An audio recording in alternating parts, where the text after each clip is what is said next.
Welcome back to the Stephen Knight Show. I want to thank you for joining us tonight. Tonight we have a very special co-host is a friend of our show, Ms. Nia. She's back. Welcome back. Nia, welcome back. Okay. Yeah, she's there. She's there. I freeze again. See, this is what happens when you trust the internet. I know, you're good. You're good. But listen, if you want to mind you roll over social media, Facebook, Twitter, Instagram, of course, our official website, thestephennightshow.com, where you can pick up your merch, learn more about our team. Also go subscribe and subscribe and comment on YouTube, The Stephen Knight Show. We are nominated for ATL's Hottest Entertainment Awards. You can go to our website, thestephennightshow.com, to vote for us. We definitely appreciate you. And again, we're just thinking about those that are impacted by breast cancer. This is Breast Cancer Awareness Month, and we are really thinking about those battling that and those that we've lost. So make sure you're doing what you can to stay on top of all that so that you can be a survivor like the millions that we have. All right, so how's everybody doing? Y'all doing good? It's Monday. Right, it's Monday. It definitely is Monday. Well, listen, our question of the day is, can money buy happiness? Nina, I'll ask you first. No. No. I mean, that's the short answer. But right. I think money can buy you the things that create temporary happiness, because happiness is very fleeting. But y'all old church folks, what they say, this joy that I have, that's what grandma used to say. There's a difference between joy and happiness. I feel like that's joy for sure true. That's true. Happiness is man-made. Yeah. So Lynia, what are your money thoughts? can get you the stuff. Oh yeah, stuff. Yeah. Yeah, the Lynia? stuff. I mean, it definitely can't buy you happiness, but it damn sure put a smile on my face. Right. So yeah, definitely can't buy you happiness. Like, we have seen, people who are in that 1%, whether they're a millionaire or billionaire, have taken their own lives, and they have more money than they can count. And they decided to check up out of here, and they had the money. Right. So, it definitely doesn't buy you happiness. And sometimes those people are the loneliest people in the world, and they have all the money. They can do whatever they can buy friends. Yeah. The loneliest people. So be negative. Yeah. Chike, what are your thoughts? So I always say money can buy you happiness adjacent. It can't buy you happiness, but it can buy you, the corner house across the street diagonally from happiness. Yeah. No, I agree. It was funny, guys. I was reading the comments on Facebook. Someone said, well, it won't make me sad. We're talking about money. But like Biggie said, more money, more problems. Yeah. A lot more comes along with having money. And then, like you said, I think people who've never had money, maybe they'll get that more temporary happiness. If you didn't have money, then you come into money. But think about people who, like Lynia said, who have money, and it just didn't fulfill them. And we see people that win the lottery who commit suicide, with all that pressure and all that access. So I don't think it can make you temporarily happy, but I don't think it can buy you happiness. But tweet us at home, let us know, what are your thoughts? Stephen Knight Show, SA Show. All right, so Dave Chapelle. So we all know he likes to push the buttons, and he recently released his latest Netflix special called The Closer. And a lot of people have called for him for Netflix to drop it because they feel like that he, offends the transgender community. And this also includes the National Black Justice Coalition. And apparently there's a transgender showrunner and executive producer of Dear White People who is, calling for this as well. Well, apparently recently Dave Chapelle had a stand-up performance out, sold out show and at the Hollywood Bowl. And he did not hold back on his feelings about the backlash. He said, if this is what being canceled is like, I love it. F Twitter, F NBC News, F ABC News, all the stupid ass networks. I'm not talking to them. I'm talking to you. This is real life. Now, apparently there was notable celebrities in the audience, such as Brad Pitt, Stevie Wonder, Snoop Dogg, Nas, Lizzo, and Tiffany Haddish, Sterling K. Brown, and Donnell Rawlings, who all gave standing ovations as he made these comments. Stevie Wonder went on to say that what we need to cancel is hate. What we need to cancel is fear, because we have to have love, and we should never cancel that. I want us to cancel the idea of feeling that we don't want anyone to laugh, because if we don't laugh, we cry. And I don't believe that was God's intention ever. So, Chike, I watched a special today. Did you watch it? And what are your thoughts on people wanting this special to be canceled? I have not watched it as of yet. But me personally, I have my own feelings about all of this censorship, especially when it comes to art. Mm-hmm. Dave Chapelle is a comedian. What I personally love about comedians is that they say the things that we think, but we will not dare say. And that's why they're successful. That's why they're funny, because deep inside, we agree with some of the things that they say. We may not say some of the things out loud because we're not that outlandish. That's not our personality. Some of us, it's not our personalities. But when it comes to the art, if they continue to censor what we've always known as being a successful art form, they're going to change it forever, and it will never be the same. Mm-hmm. Lynia, I saw that you made some comments on Instagram. What are your thoughts on all this? I am a Dave Chapelle fan. And the one thing that Dave does during his comedy is he puts it in such a way that it's supposed to make you think. And I don't know what the outlash is for. I really don't. Like Chike said, at this particular juncture, you want to cancel everything like that, especially with comedians. And I think it was Damon Wayans who said that he don't even want to do comedy no more. A lot of them don't. Because he can't say what he wants. He can't perform the way that he wants to.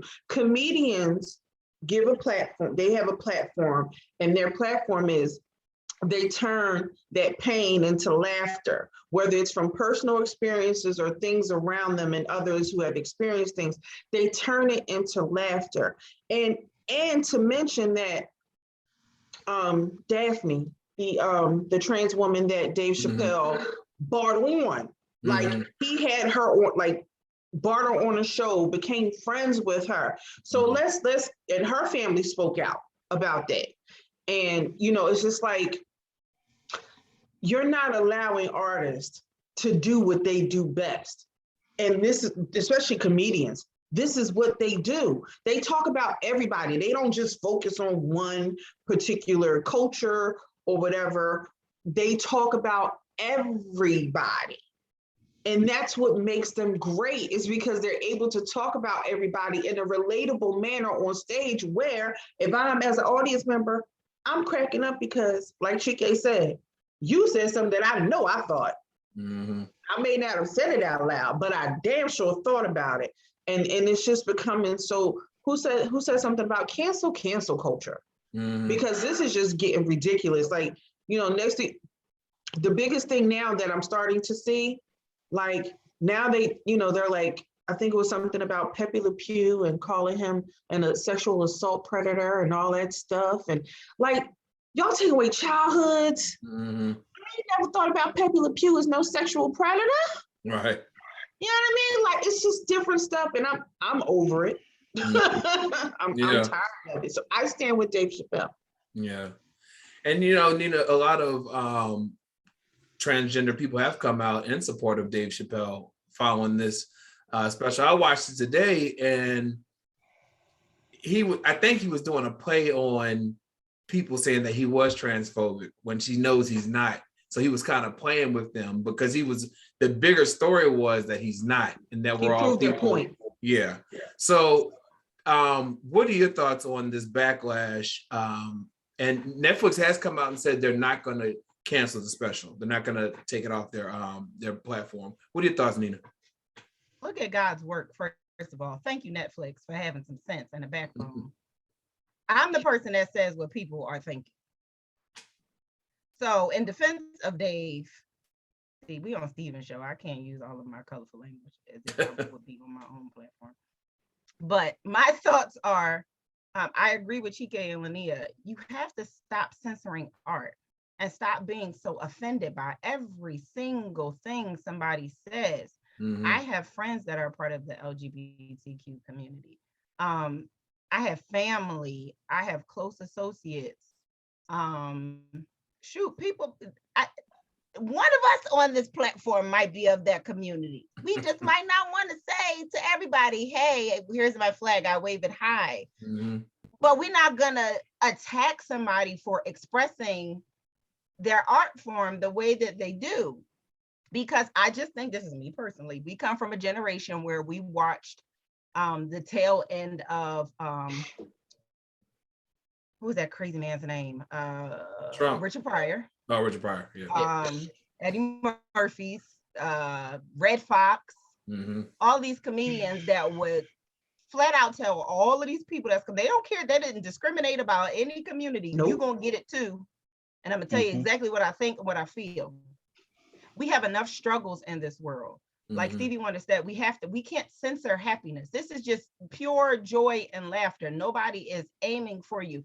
I honestly think that when people become sensitive about things like this, there's an internal struggle that they have that they need to resolve within themselves that makes them feel so offended by those words. There's an internal issue that's going on that makes them feel like it's always an assault on me or my kind. It's always an attack on me or my kind. People have been making jokes about Black folks through TV, film, radio, music, all types of parodies. It just has to stop somewhere. And the Pepe Le Pew thing, if they don't leave Pepe Le Pew alone, Pepe Le Pew just wants some love. That's all. Yeah. Pepe just trying to find a boo. Leave him alone and let him go be great. And can I just add, please, that Pepe Le Pew is Black, okay? If they're gonna start censoring cartoon characters, Elmer Fudd is a murderer. he's like Christopher Columbus. Yep. We're not gonna get on Indigenous People Day. It's Indigenous People Day. Right. It's the day that he stole something that didn't belong to him. That he got lost. He got lost coming here. He didn't find it. He got lost. Right. That's just like when modeling agents say that they discovered a model. Right. I was already here.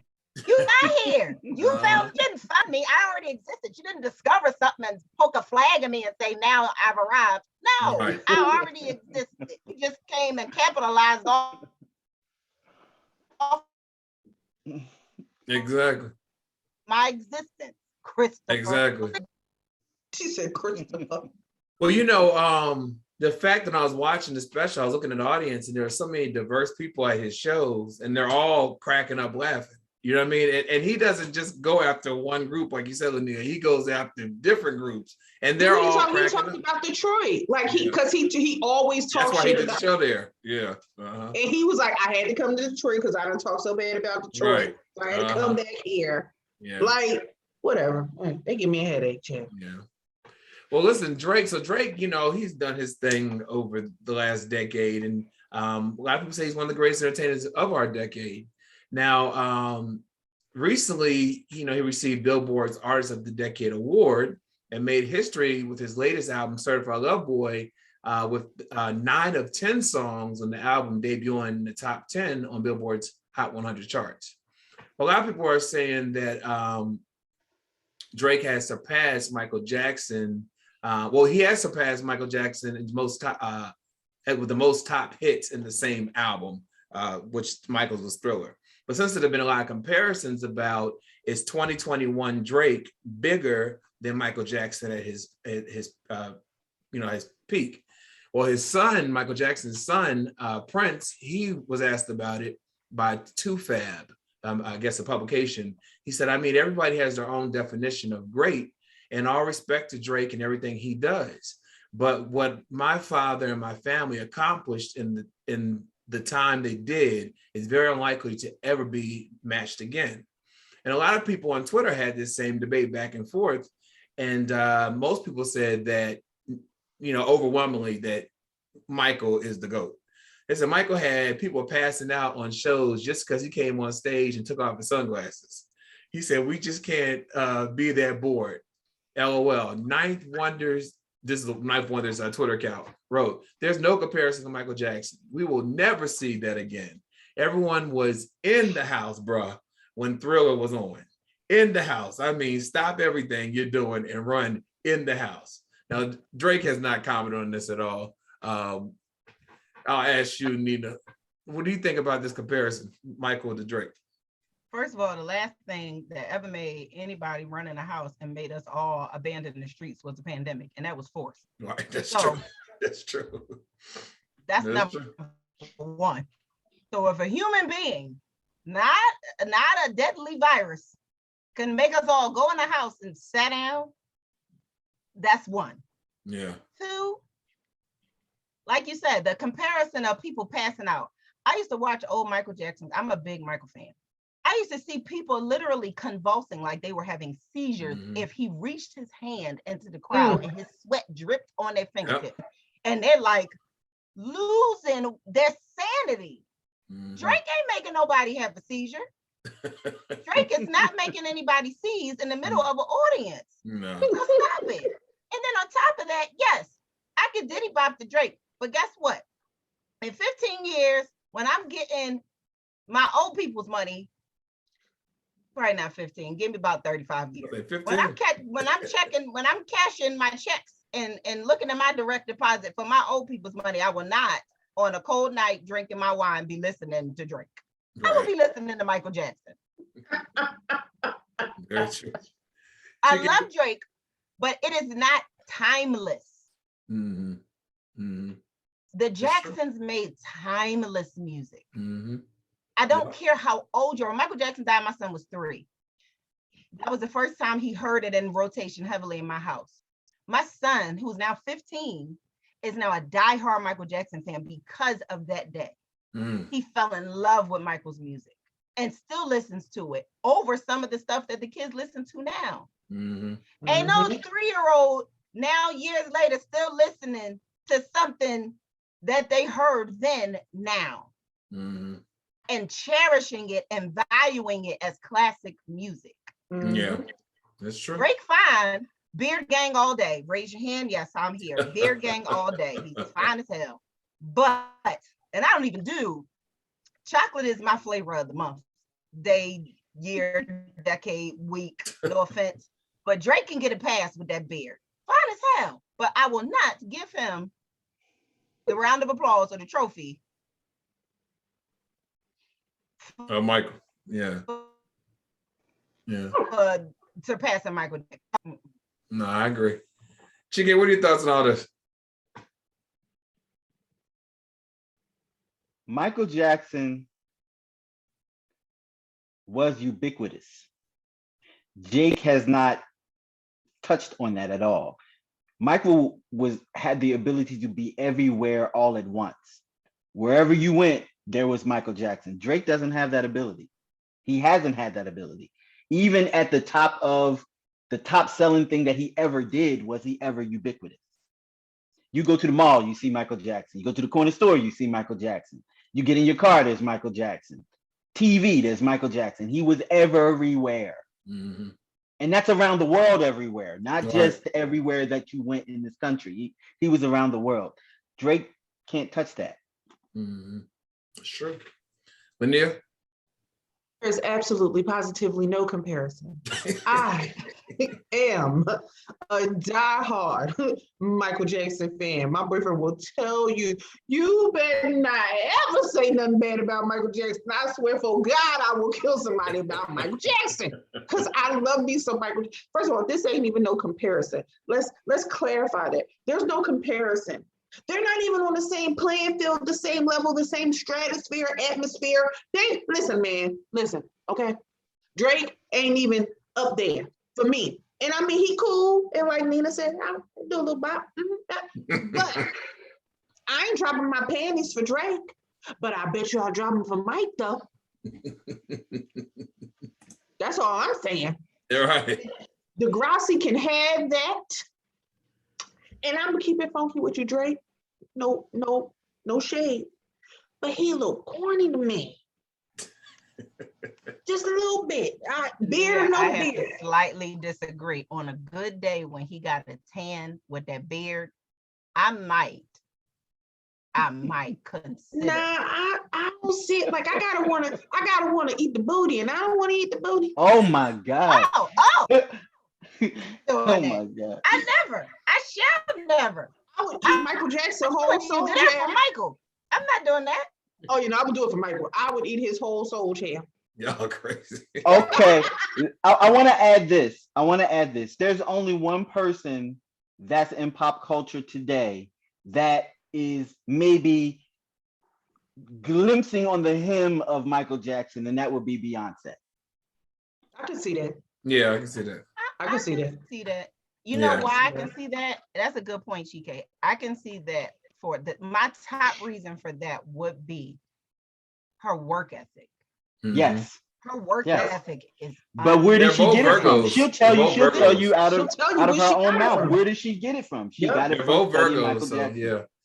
But I've never seen something where I never had gone to a Beehive concert before. It was like maybe 6 years ago. I went to I think they had it on the Parkway, Ben Franklin Parkway in Philly, and I went with my ex-husband, and we weren't too far from the stage, and I think I remember posting on Instagram, I get it now, Beehive. Like I'm mesmerized. I haven't been that way since I saw Michael Jackson in Philadelphia in 1995 in the rain with my family with trash bags over our heads because we wasn't Mhm. leaving. yeah, That's the last time I was that mesmerized. yeah. So I was like, oh, I get it, Beehive. I absolutely get it. So the Mhm. number one reason for that comparison would be work ethic. And Yeah. the way that she seamlessly commands the stage, it just looks like art in motion. It's like she don't miss a beat ever. And that was Michael. So she right. She hanging on the hem. What they say, the hem of the garment. She hanging right there. She holding. She Yeah. trying to climb up it. I don't know if she gonna get to the top and rest the elbow on the shoulder, but she right there. She close. Right. Well, Oh, keep doing y'all's thing, all y'all. Well, Michael, rest in peace. But rest up. We're making great music that we can have these conversations about. We're gonna take a quick break, come back, find out about a new TikTok challenge that has schools and teachers on high alert. Right back after this.